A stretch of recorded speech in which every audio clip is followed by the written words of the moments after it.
Hi, everyone, and welcome. Today, I want to talk about something that shapes every part of our work in student affairs: integrity. Whether we're advising students, managing programs, or collaborating with our campus partners, integrity sets the tone for how we lead, how we communicate, and how we show up for the students we serve. Integrity kind of directly influenced the culture of the department. When we're consistent, honest, and transparent, it builds trust amongst colleagues, trust with supervisors, trust with students, of course, which is most important as we are serving students. A workplace grounded in integrity creates psychological safety, reduces conflict, and encourages healthy collaboration. But on the other side, when integrity is lacking, communication then breaks down, the morale can drop, and it can become harder to create that meaningful student centered environment. For me, two types of integrity that stand out is consistency and accountability. It is always important to take accountability as well as be consistent in who you are. Consistency matters because students and colleagues need to know what to expect from us.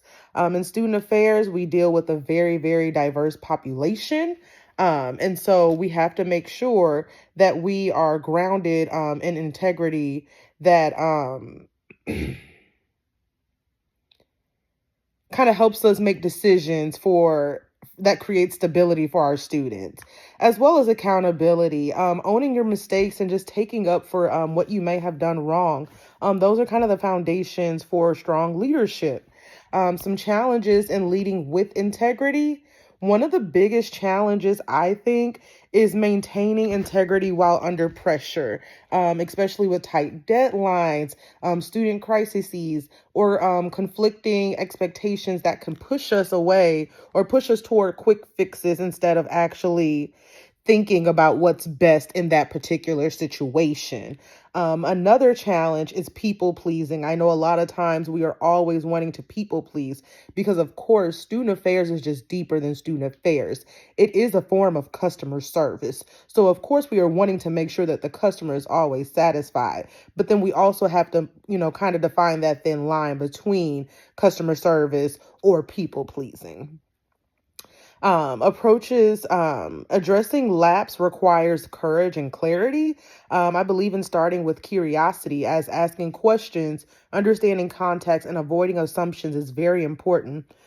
Excuse me, in communication and as a whole, regardless of what department it's in. When a conversation is needed, being direct but compassionate always helps. Keep the focus on behaviors rather than personal attacks because you are using that compassion. It's also important to address issues early before they become patterns. In some cases, involving supervisors or HR is necessary. Sometimes, of course, it can cause that conflict within the workplace. My personal commitment is to lead with transparency, humility, and reflection.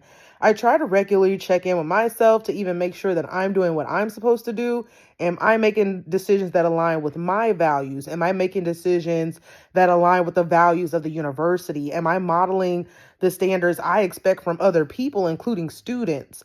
I always value feedback from my peers and mentors, supervisors, whoever, so that way I can always make that mental and self adjustment for myself if I need to.